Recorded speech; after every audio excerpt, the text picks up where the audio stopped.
Equation थी E cell equal E naught cell minus 0.0 upon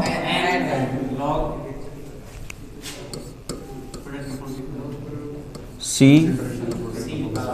D A और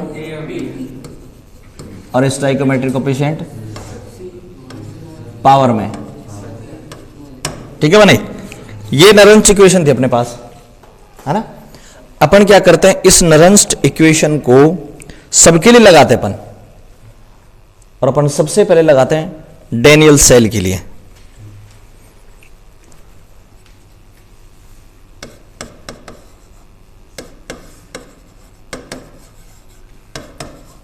Daniel cell के लिए, ठीक है।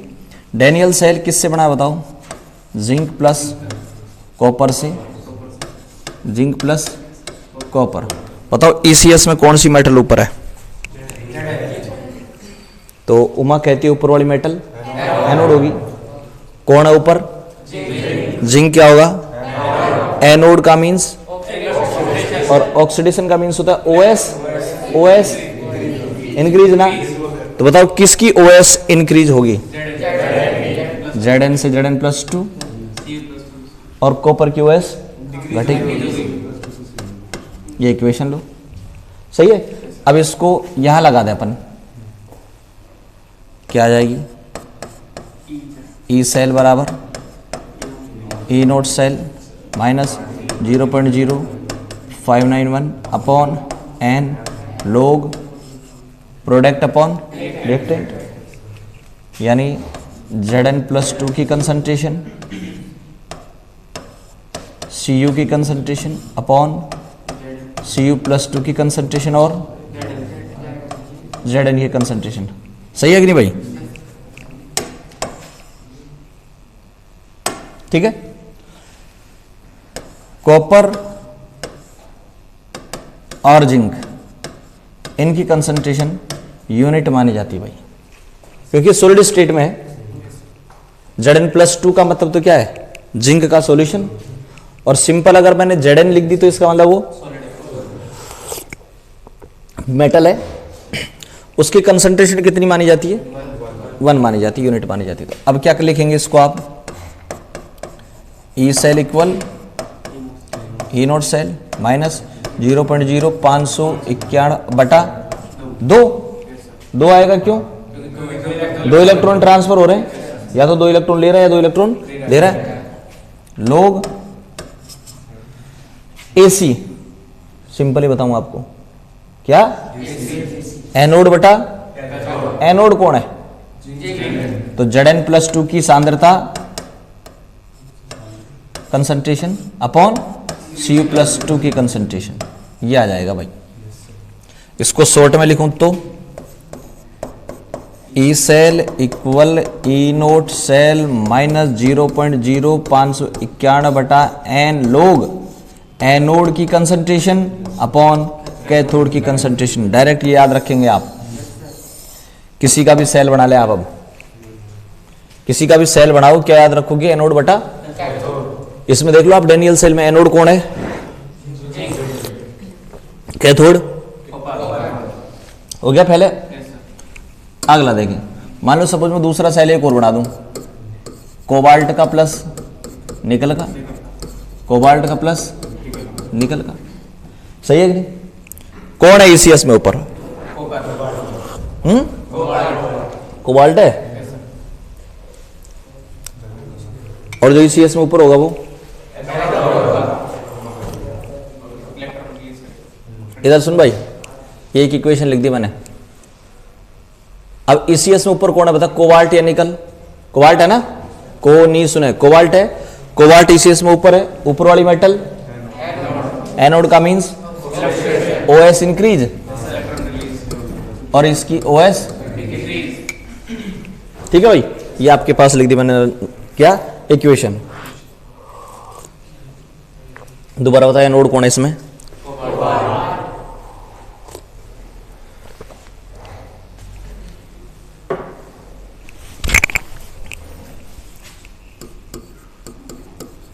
ई cell equal E naught cell minus 0.0591 बटा कितना इलेक्ट्रॉन ट्रांसफर हो रहा भाई, 2 इलेक्ट्रॉन ट्रांसफर हो रहा बटा 2 लोग एसी, एसी का मतलब एनोड बटा कैथोड, एनोड कौन रहे, तो कोबाल्ट +2 की कंसंट्रेशन अपॉन Na+2 की कंसंट्रेशन। बोला एग्जाम्पल समझ में आया कि नहीं है? ठीक है, एक एग्जाम्पल और बताता हूं, सुनना भाई तुम भी सुनना। अब तीसरा एग्जाम्पल बता रहा हूं, ध्यान दे। मैं एक इक्वेशन कल आपने पढ़ी थी क्या, नरंस्ट इक्वेशन। देखो पन्ने में देखो, नरंस्ट इक्वेशन लास्ट में पढ़ी थी नहीं। निकाल भाई जल्दी निकाल कॉपी।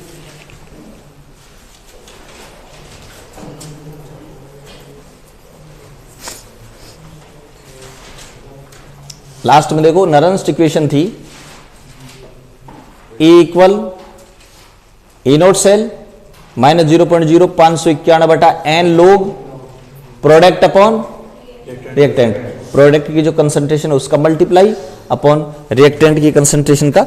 अब देखो एक इक्वेशन लिख रहा हूं मैं, ध्यान दे, और उसके लिए नरंस्ट इक्वेशन कैसे लिखेंगे आप, ठीक है ना।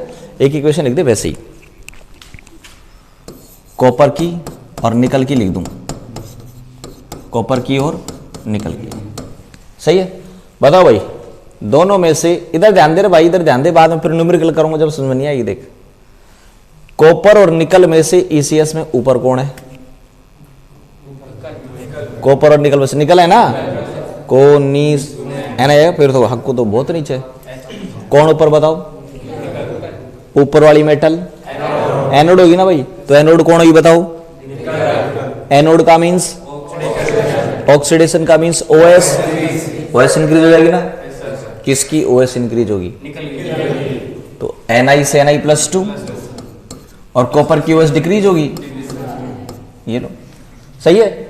अब मैं आपको बता रहा हूं नरंस्ट इक्वेशन लिखने का तरीका, ई cell equal E naught cell minus 0.0591 बटा एन होता है कितने इलेक्ट्रॉन रिएक्शन में ट्रांसफर हो रहा है, निकल 2 दे रहा है, कॉपर 2 ले रहा है, 2 इलेक्ट्रॉन का ट्रांसफर है बटा 2 लोग। डायरेक्ट याद रखो एसी, क्या याद रखना है, एसी, एसी का मतलब एनोड बटा, एनोड कौन है, तो निकल की कंसंट्रेशन, कंसंट्रेशन वाली अपॉन कॉपर की कंसंट्रेशन। तो तरीका क्या बताओ, एसी एनोड बटा, ये आपको लिखने का तरीका आ गया भाई किसी भी इक्वेशन के लिए, नरंस्ट इक्वेशन, ठीक है। और तुमको होते एक एग्जांपल और दे दें भाई, ये लो कोई दिक्कत नहीं, क्रोमियम प्लस जिंक से, क्रोमियम प्लस जिंक, ऊपर कौन है भाई, जिंक है, तो एनोड होगा, एनोड का means oxidation, oxidation means OS, किसकी ओएस इंक्रीज होगी, Zn से Zn+2 और क्रोमियम की ओएस डिक्रीज होगी। क्रोमियम दर्शाता कितनी है, कितनी शो करता है, 3 ना, तो +3 से, बताओ क्वेश्चन समझ में आएगी नहीं भाई। जिंक 2 इलेक्ट्रॉन देगा, क्रोमियम 3 इलेक्ट्रॉन लेगा, सही है कि नहीं भाई। लेकिन इक्वेशन अभी भी बैलेंस नहीं है ये, क्योंकि एक जना 2 ले रहा है, एक 3 ले रहा है, 3 कहां से लेगा जब वो देगा ही नहीं। तो अपन क्या करते हैं, इसको क्रॉस मल्टीप्लाई करेंगे। क्या करेंगे, क्रॉस मल्टीप्लाई। क्रॉस मल्टीप्लाई का मतलब कि जो 3 वाला है उसको तो 2 से कर देना, और जो 2 वाला है उसको, मतलब इसका इससे गुणा, इसका इससे गुणा है। तो क्रोमियम कितने से मल्टीप्लाई होगा, 2 से, और जिंक 3 से। अब देख लो, इधर 3 जिंक, उधर भी 3 जिंक, इधर 2 क्रोमियम, इधर भी 2 क्रोमियम, 4 देखो, इधर प्लस का 6, इधर भी प्लस का 6, सारी चीज बैलेंस होगी, मेटल भी बैलेंस हो गए, आयन भी बैलेंस हो गए, और चार्ज भी बैलेंस हो गया। बैलेंस करना आ गया ना भाई। अब इसके लिए क्या लिखें, नरंस्ट इक्वेशन। नरंस्ट इक्वेशन लिखना स्टार्ट कर रहा हूं मैं, ये इसलिए बता रहा हूं बार बार कि जब न्यूमेरिकल करोगे जब दिक्कत नहीं आएगी भाई। तो ई cell equal E naught cell minus 0.0591 बटा 6 आएगा भाई, 3 दूनी 6, 3 दूनी 6, 6 इलेक्ट्रॉनों का ट्रांसफर होगा, ध्यान रखना। लोग एसी एनोड की कंसंट्रेशन अपॉन कैथोड की कंसंट्रेशन। ऊपर कौन है भाई? जिंक है ना, एनोड बटा कैथोड, जिंक बटा क्रोमियम, Zn+2 अपॉन क्रोमियम +3। ये स्टाइक्योमेट्रिक कोफिशिएंट कहां चले जाते हैं? पावर चले जाते हैं ना, स्टाइक्योमेट्रिक कोफिशिएंट पावर में चले जाते हैं, तो पावर में ले जाओ उसको। जिंक से पहले कितना लगा हुआ है? 3 पावर में चल जाएगा। क्रोमियम से पहले 2 लगा, 2 पावर में चल जाएगा। बताओ भाई हो गया कि नहीं? लिख दोगे, कोई दिक्कत नहीं, आगे चलूंगा तो अगले। ये हो गया आपके पास नरेंस्ट इक्वेशन लिखना। अब अगर मान लो मेरे पास कोई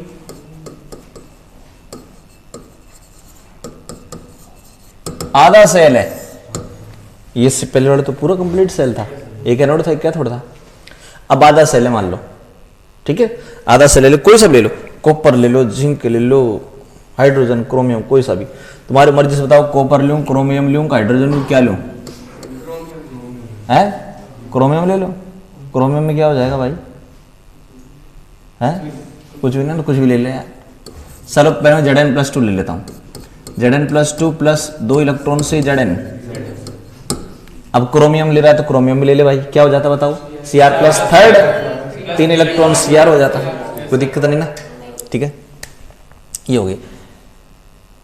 अब मैंने ये रिडक्शन ही क्यों लिखा है? जिंक का तो ऑक्सीडेशन भी होता है, इसलिए लिखा है कि जो वैल्यू आएंगी ना वो रिडक्शन वाली तो आती है भाई, रिडक्शन वाली तो आती है, तो रिएक्शन भी आपको रिडक्शन वाली लिखनी पड़ेगी। आरी पसंद भाई, इसलिए आपको चाहे वो कोई सी भी मेटल हो, आपको किसके फॉर्म में लिखना, उसको रिडक्शन की फॉर्म में ही लिखना, यदि क्या हो हाफ सेल। क्यों? ईसीएस में देखो, इलेक्ट्रोकेमिकल्स जो सीरीज आपने बना रखी है उसमें सारी मेटलों को किसके रूप में लिख रखा है? रिडक्शन के रूप में लिख रखा है, तो यह भी रिडक्शन के रूप में लिखो। लिख दिया ना? बढ़ाऊं? ई cell equal E naught cell minus 0.0591 बटा 2, कोई दिक्कत नहीं आई। लोग प्रोडक्ट अपॉन, प्रोडक्ट कौन है? Zn की कंसंट्रेशन अपॉन रिएक्टेंट कौन है? Zn+2 की कंसंट्रेशन। सही है कि नहीं भाई? ये जिंक सॉलिड स्टेट में है, और सॉलिड अगर कोई भी चीज हो तो उसकी कंसंट्रेशन, भाई आपने क्या किया? जिंक की रोड को जिंक सल्फेट में डुबो दिया, जिंक की रोड को, तो आप कंसंट्रेशन अगर चेंज कर सकते हो तो जिंक सल्फेट की तो करोगे, जिंक की रोड की थोड़ी होगी, इसकी तो फिक्स रहेगी। जैसी मेटल है वही रहेगी, इसकी कंसंट्रेशन थोड़ी होती है, कोई लोहे की सांद्रता नहीं होगी, सॉल्यूशन की सांद्रताएं होती हैं भाई। तो इसकी कितनी मान ली? 1 मान ली। क्या हो जाएगी इक्वेशन? ई cell equal E naught cell minus 0.0591 बटा 2 लोग 1 बटा Zn+2। सही है नहीं भाई? अब मैं शॉर्ट में बोलूं क्या? 1 बटा आयन, किसी की भी लिख देना, 1 बटा आयन। मैं कहूं तांबे की लिखो रहे 1 बटा Cu+2, हाइड्रोजन की लिखो रहे 1 बटा H+। आता कता बोलो सही नहीं? पूरा सेल हो तो एसी, एसी पूरा सेल हो तो एसी, एसी बोलो रे यार, पूरा सेल हो तो, और आधा सेल हो तो ए बटा आयन। एक और लिख दें? चलो एक और लिख देते हैं, कोई सा लिख दो भाई, कॉपर लिख दूं? हाइड्रोजन लिखें, चलो हाइड्रोजन लिख दो। H+1 प्लस इलेक्ट्रॉन से हाफ H2, सही है ना? 2H+ भी लिख सकता था मैं, सही है ना? उससे कोई फर्क नहीं पड़ेगा। ई cell equal E naught cell minus 0.0591 बटा 1 लोग 1 बटा आयन 1 बटा H प्लस आयन की कंसंट्रेशन। हो गया भाई।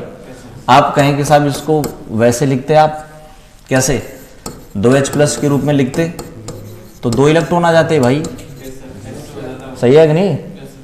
अब क्या होता है ये ई cell equal E naught cell minus 0.0591 बटा 2, बात वही आ जाएगी, लोग 1 बटा आयन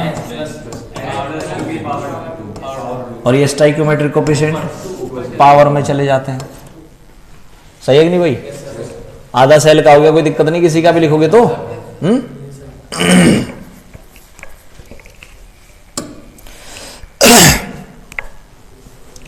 इक्वेशन अपने पास ये है, ध्यान दे। अब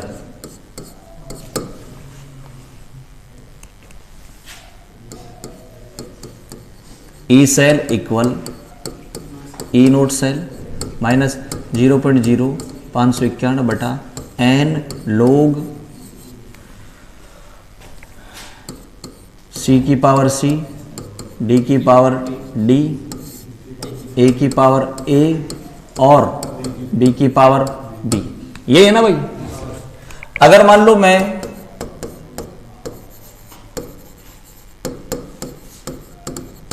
किसकी बात करूं, इक्विलिब्रियम की बात करूं, तो इक्विलिब्रियम पे क्या होगा भाई, सेल काम करना बंद कर देता है भाई। मैंने आपको एक दिन बताया था कि करंट जाता है किधर, इलेक्ट्रॉन बताओ किधर जा रहे हैं, एनोड से, और करंट कब तक जाएगा, जब तक कि दोनों का पोटेंशियल बराबर नहीं हो जाता, सही है कि नहीं। और जब दोनों का पोटेंशियल बराबर हो जाएगा तो सेल काम करना बंद कर देगा, क्योंकि कैथोड माइनस एनोड दोनों बराबर हो गया तो 0 आ जाएगा और सेल काम करना बंद कर देगा। क्या बोलेंगे आप उसे, इक्विलिब्रियम बोलोगे। इक्विलिब्रियम पर सेल काम करना बंद कर देगा ना। जब सेल काम करना बंद कर देगा तो ई सेल इक्वल 0 आ जाएगा, बताया था ये भी मैंने आपको। और ये भी आपको मैंने क्लियर किया था कि ई नोट सेल 0 नहीं होगा, ये तो स्टैंडर्ड वैल्यू है, ये 0 नहीं होगी। ये तो कब की निकाली हुई है, 298 की, सन नहीं बोल रहा मैं, ये 298 केल्विन की बोल रहा हूं, है ना। तो 298 केल्विन पर निकाला गया है, तो भाई ठीक है, ये तो 0 नहीं होगा, ई सेल 0 हो जाएगा। और इसकी जगह अपन इक्विलिब्रियम कांस्टेंट रख देंगे, केसी। केसी क्या है, इक्विलिब्रियम कांस्टेंट। आपने 11वीं क्लास में पढ़ा हुआ केसी और केपी। केसी अगर कंसंट्रेशन दी हुई हो तो, और केपी अगर प्रेशर दी हुई हो तो, सही है कि नहीं। वहां हो जाएगा केपी निकालना हो तो pressure of C into pressure of D upon pressure of A into KP आ तो पी लगाना। तो केसी बराबर क्या आ जाएगा बताओ, सी की पावर सी, डी की पावर डी और ए की पावर ए और पी की पावर। तो अगर इक्विलिब्रियम हो जाता है तो आप इसकी जगह केसी लिख दोगे भाई, क्योंकि ये केसी कब निकाला जाता है, इक्विलिब्रियम पे तो निकाला जाता है। तो इसकी जगह क्या लिख दूंगा बताओ, मैं केसी लिख दूंगा, दोनों वैल्यू यहां धरूं। यानी मैं क्या कर रहा हूं पता है, नरंस्ट इक्वेशन लिखना चाह रहा हूं कब, इक्विलिब्रियम पे। तो क्या हो जाएगी बताओ, 0 equal E naught cell minus upon n log KC. ये माइनस का है, इधर जाएगा तो प्लस का हो जाएगा, और ई नोट सेल आ जाएगा आपके पास।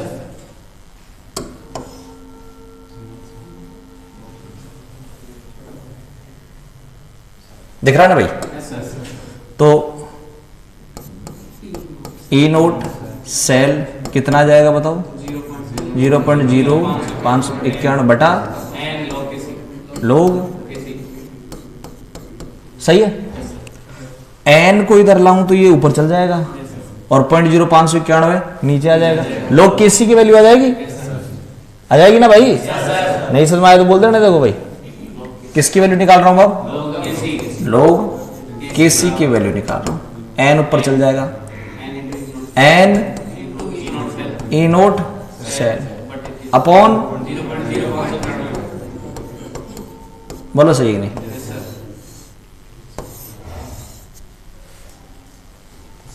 केसी और ई नोट सेल, क्या क्या चीज आ गई यहां, केसी और ई नॉट सेल।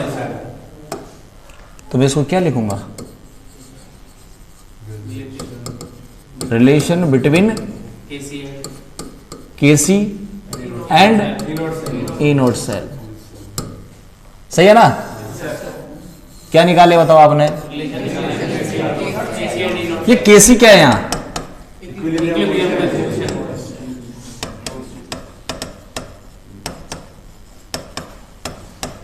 तो बताओ आपने रिलेशन निकाल लिया किस किस के बीच भाई,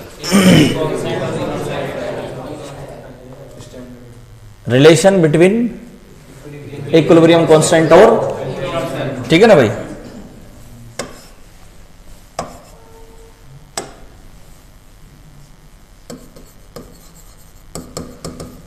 ठीक है, केसी और ई नोट सेल के बीच आपने रिलेशन निकाल लिया। एक काम और करता हूं, एक रिलेशन और निकाल के बताऊं। कई बार पेपर में से आता है भाई, नरेंस इक्वेशन नहीं पूछी जाएगी आपको, कैसे ड्राइव की जाती है, आपसे पूछा जाएगा कि आप केसी के बीच, ई नोट सेल के बीच रिलेशन क्या होता है वो निकालो। तो डायरेक्ट यहां से निकाला आपने, ठीक है ना भाई। और सिंपल है, केसी के बीच अगर आपको रिलेशन निकालना है तो आपको इक्विलिब्रियम यहां लगाना पड़ेगा, और इक्विलिब्रियम लगा दोगे तो ई सेल 0 हो जाएगा, और ये इसकी जगह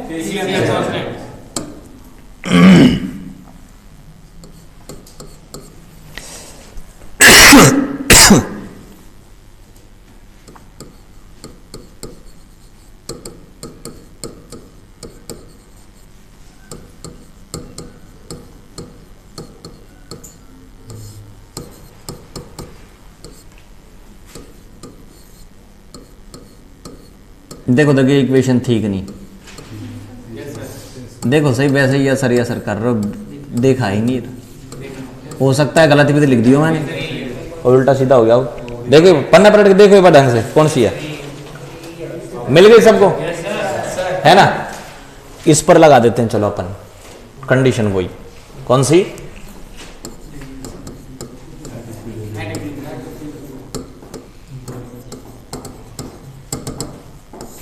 क्या हो जाएगा, ई सेल इक्वल और के सी इक्वल सी की पावर सी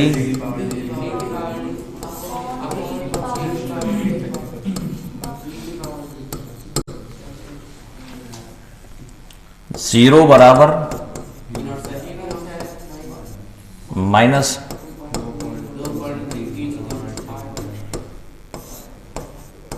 NF लोग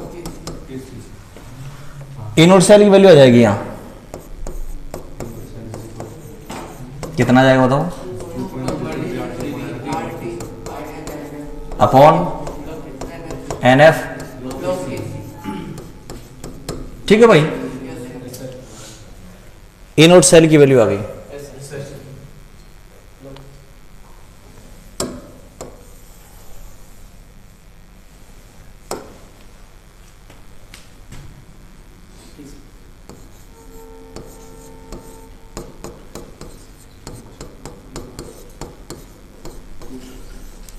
gives free energy, gives free energy del G naught बराबर होता है minus NF E naught cell. तो आप क्या कर दो, ये जो ई नोट सेल की जो वैल्यू है वो यहां पुटअप कर दो, सही है ना। क्या आ जाएगा, del G note equal minus NF गुणा 2.303 RT अपॉन NF लोग KC। क्या कट जाएगा भाई, NF से NF कट जाएगा,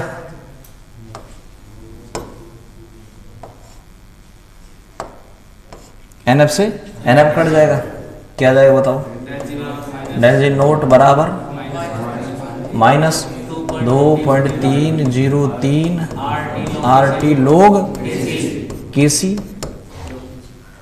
और 2.303 भी हटा दो तो बोलो क्या जाएगा, ये माइनस RT ln आ जाएगा, ये सही है, सही लिखे ना।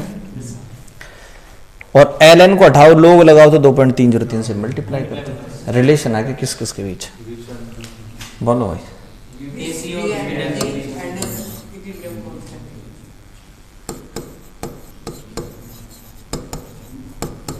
रिलेशन बिटवीन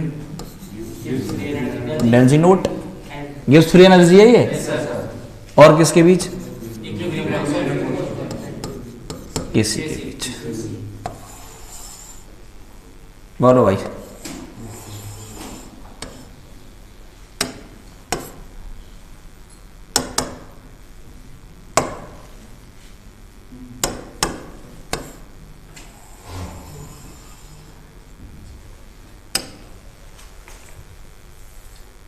आगे रिलेशन, ठीक है, थोड़ा छोटा कर दे ये अल्लाह। तो इसमें दो तो रिलेशन निकालना हो गया और सेलों के लिए इसको अप्लाई करना हो गया ना। ये आप हटाओ जल्दी इसको,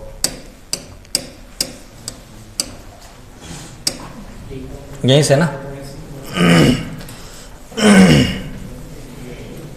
ये लो भाई।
लोग एसी भैया ना, बस एसी आ रहा है।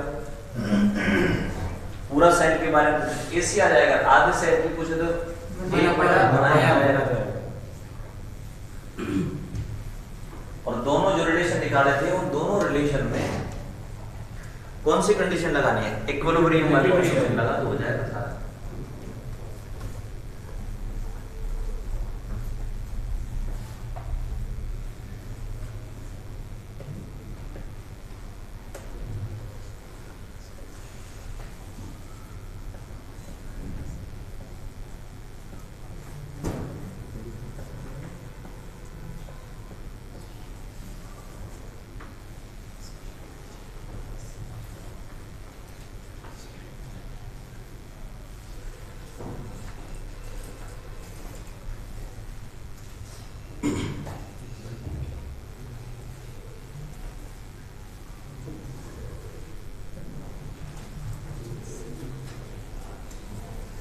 चला गया। कोबाल्ट वाला एग्जाम्पल लिख लो ना।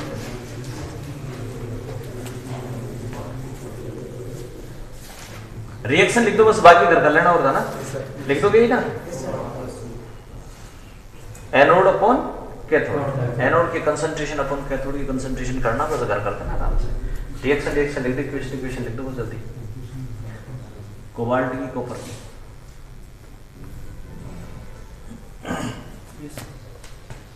हटा, इक्वेशन लिखने ना हो जाएगा। एनोड अपॉन कैथोड, इसको जरूर लिख देना।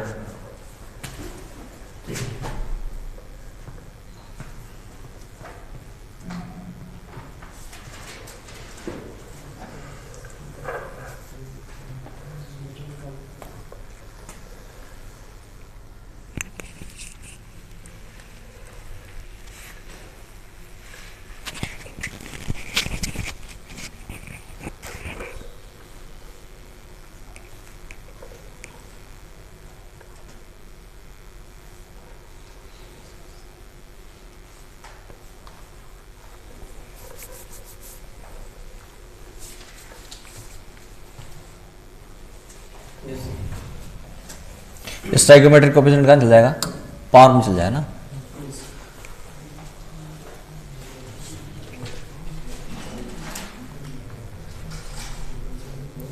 हाफ सेल के लिए लिख दो।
हटा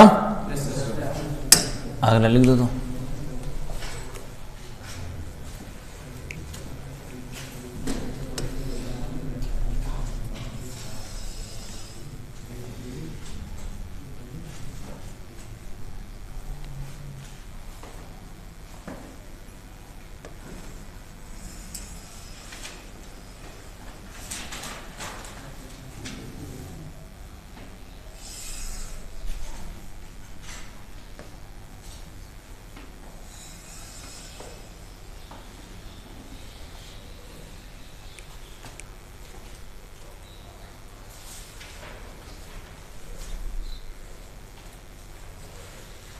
वन अपॉन आइन है ना, हाफ से लो तो 1/9।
हटाओ।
उतार दे भाई।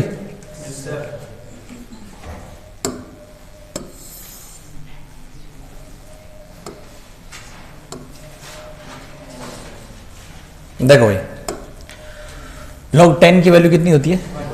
1, 2 जीरो तो 2 हो जाएगी, 3 जीरो 3 हो जाएगी, क्योंकि log 10 की 3 जीरो का मतलब होता है 10 की पावर 3 और पावर उतर के पहले आ जाएगी।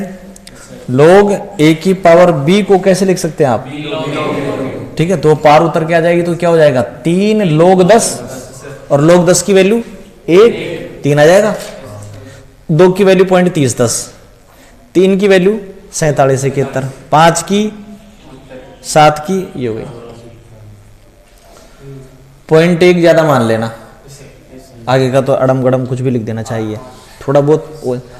पहली बात तो log की वैल्यू आती है पेपर में, नहीं भी आती तो अपन क्या करें, जैसे मान लो log 7 की वैल्यू रखनी होती है आपको, तो log 7 की 0.8 आप याद रखो, केवल आगे की तो थोड़ी बहुत ऊपर नीचे हो सकती है ना, लेकिन 0.8, 6 हो तो 0.7, 5 हो तो 0.6, 4 हो तो 0.5, ऐसे, ठीक है ना। इस प्रकार से सिंपल। अब जैसे मान लो मैंने 1 2 3 4 वैल्यू लिखाई है और पेपर में आ गई भाई, न्यूमेरिकल जब आप कर रहे हैं उससे में आ गई नहीं लिखवाई जो log 9 की, है ना। तो log 9 को क्या लिख देंगे आप, log 3 गुणा 3, 3 गुणा 3 लिख देंगे ना भाई। 15 की आ गई तो 5 गुणा 3, सही है कि नहीं। तो मैंने क्या लिख दिया इसको, 3 गुणा 3 लिख दिया। क्या लिख सकते हैं आप इसको, a इंटू बी वाला लगा दो, a इंटू बी, यानी log 3 प्लस log 3 की वैल्यू 0.4 ये और 0.4 ये, सही है कि नहीं। मैंने 4 की वैल्यू नहीं लिखवाई, क्यों नहीं लिखवाई, 2 गुणा 2 हो जाएगा, 2 गुणा 2 हो जाएगा। log 2 की प्लस log 2 की, 15 की क्या हो जाएगी, 5 गुणा 3, 5 को और 3 को जोड़ देना, 21 की सही है कि नहीं, इन दोनों को मल्टीप्लाई कर देंगे आप, ठीक है ना। उतार दो, अभी न्यूमेरिकल में काम आ जाएंगे ये log की वैल्यू।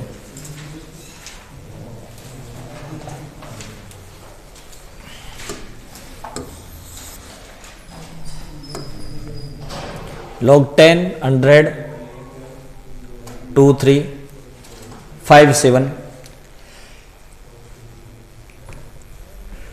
एक बढ़ा के लिख दो ना,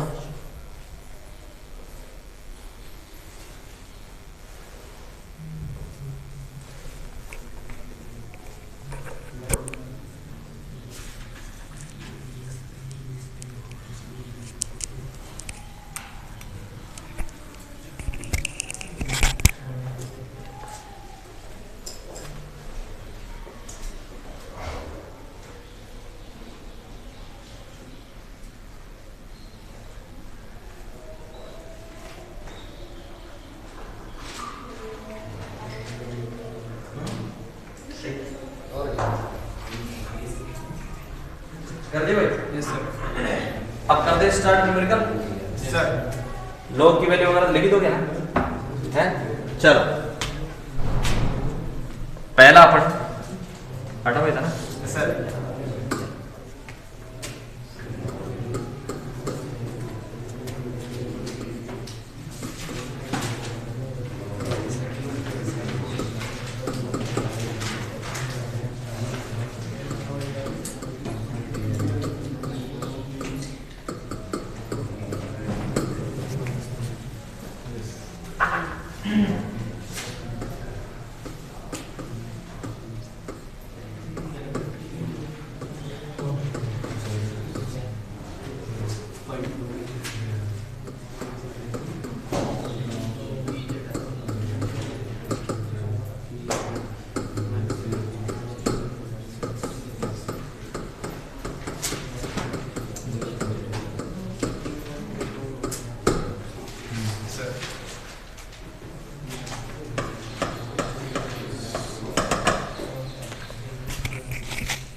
क्या आ गया भाई, है ना। क्या पूछ रहा आपसे बताओ, EMF कैलकुलेट कराएं। अब देखो एक चीज ध्यान रखना, अगर मान लो यहां पर कंसंट्रेशन 0.1 और 0.01 नहीं दी हुई होती और 1 m होती ना, तो आराम से निकाल लेते आप, CA से कैथोड माइनस एनोड 1.1 वोल्ट आ जाता। डेनियली तो है, डेनियली तो है, कितना आ जाता, 1.1 वोल्ट आ जाता। लेकिन शर्त क्या थी, कंसंट्रेशन 1 m होनी चाहिए, स्टैंडर्ड कंडीशन होनी चाहिए। स्टैंडर्ड कंडीशन है क्या, स्टैंडर्ड कंडीशन नहीं है तो भैया सेल विभव निकालने के लिए, सेल पोटेंशियल निकालने के नरेंस्ट इक्वेशन काम आएगी। क्या आएगी बताओ, सही है ना। लेकिन उस नरेंस्ट इक्वेशन से पहले आप ये तो निकाल सकते हैं ना, ये तो स्टैंडर्ड कंडीशन वाला है, निकाल लो, इसमें कोई दिक्कत नहीं। कैथोड कौन है बताओ, ये लिखा हुआ है यार, पहले एनोड फिर कैथोड, AC। कैथोड कौन है, कितना, माइनस निकाल रखा, बार बार नहीं ज्यादा दिमाग लगाएंगे, 1.1 वोल्ट दो नियल है तो ठीक है। अब क्या निकालें बताओ, नरेंस लिखेंगे तो नरेंस से पहले इक्वेशन लिखना जरूरी है, Zn प्लस Cu से Cu प्लस Zn, एनोड कौन है OS में इंक्रीमेंट ना, Zn से Zn प्लस 2 और Cu प्लस 2 से Cu। अब इसके लिए आप नरेंस लिखेंगे तो क्या होगी बताओ, ई सेल इक्वल ई नोड्स माइनस 0.0591/2 लोग AC Zn प्लस 2 की कंसंट्रेशन अपॉन, सही है कि नहीं, ई नोड सेल कितना,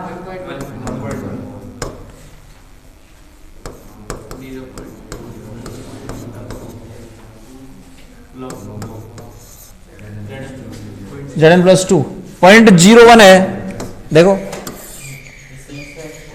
जिंक की 0.1 है, कॉपर की इसकी बोलो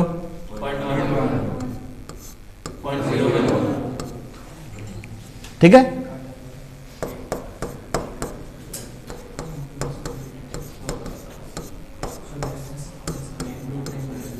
बोलो भाई कितना आ जाएगा,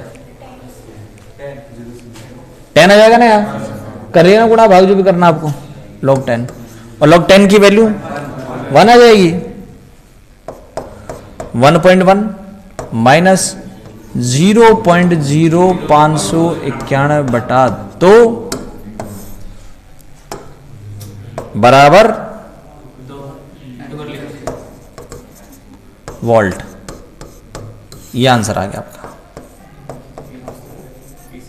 बोलो सही है नहीं, आंसर सही है गलत है, ये है बिल्कुल सही है, मतलब कर लेना गुणा भाग, ठीक है ना। ये थोड़ी बताऊंगा भाई कि इसमें 2 का भाग दो कैसे दोगे और कितना आएगा ना, छोड़ो, आ गया ना समझ भाई, ठीक है ना।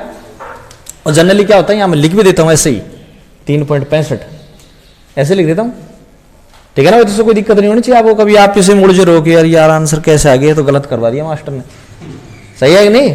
तो मैं ऐसे लिख देता हूँ, ये लास्ट में टाइम क्यों लगा इसमें यार, इसमें टाइम 10 मिनट लग जाएंगे मेरे, इसमें हो गया कि नहीं बताओ, समझ आएगा नहीं, ठीक है ना। ये आपका पहले न्यूमेरिकल हो गया।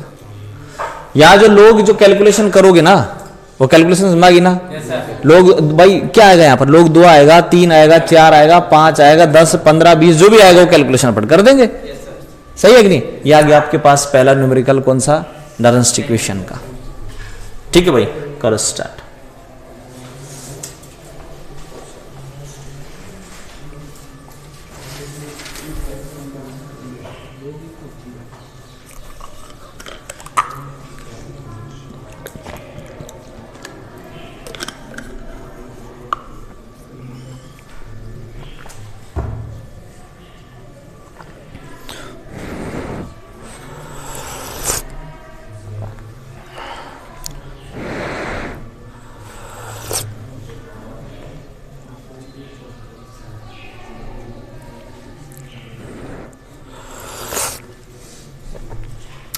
तो ये तो हो गया इनोड सेल निकालना बिल्कुल सिंपल तरीके से भाई। अब यहां क्या करेगा बताऊं, एक एग्जांपल बता दिया ना, अब चाहे इसी तरीके के 20 एग्जांपल कर लो आप, सेल ही तो चेंज करेगा ऊपर वो, और कंसंट्रेशन चेंज करेगा, बात खत्म।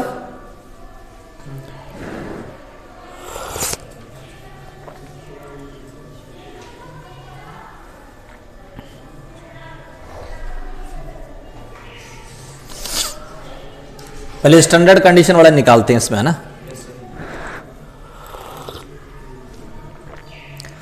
इसमें एक चीज और ध्यान दे लें, करते रहो, इसमें एनोड और कैथोड में से कंसंट्रेशन किसकी कम है,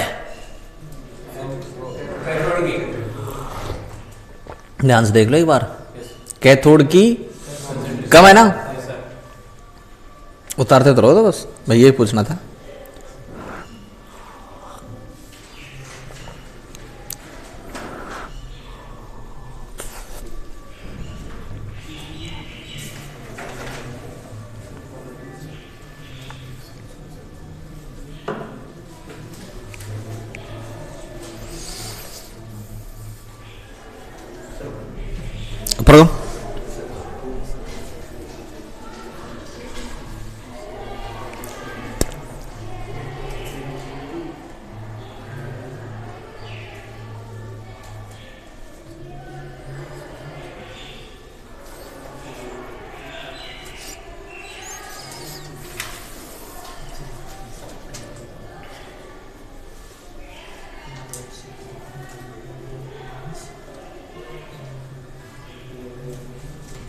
अब ये बताओ भाई, देखो एक मिनट सुन लो, ये कौन है यहां, ये एनोड कैथोड, बोलो जल्दी, कैथोड है ना।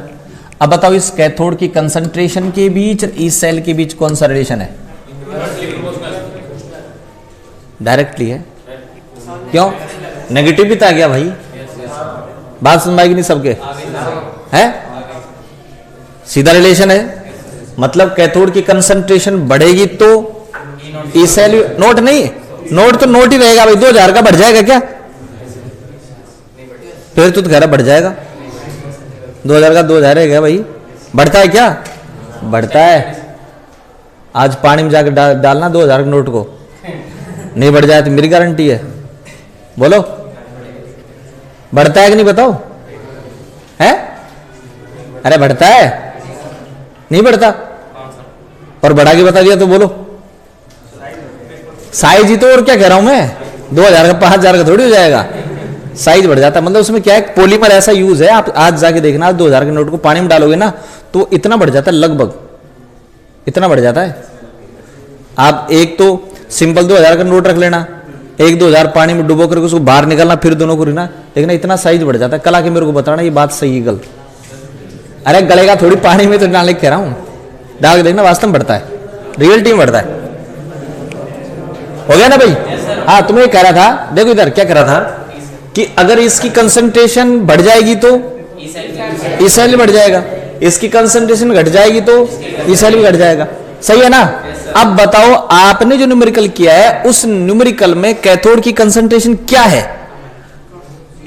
एनोड से रे, बोलो भाई, क्या? यस सर, कम है ना? क्या कम है? किसकी? तो ई, जो ई सेल है वो क्या आया, कम या ज्यादा? कम आया है। किससे? 1.1 वोल्ट से कम आया है, बोलो सही कि नहीं? मैं ये बताना चाह रहा हूं कि अगर मान लो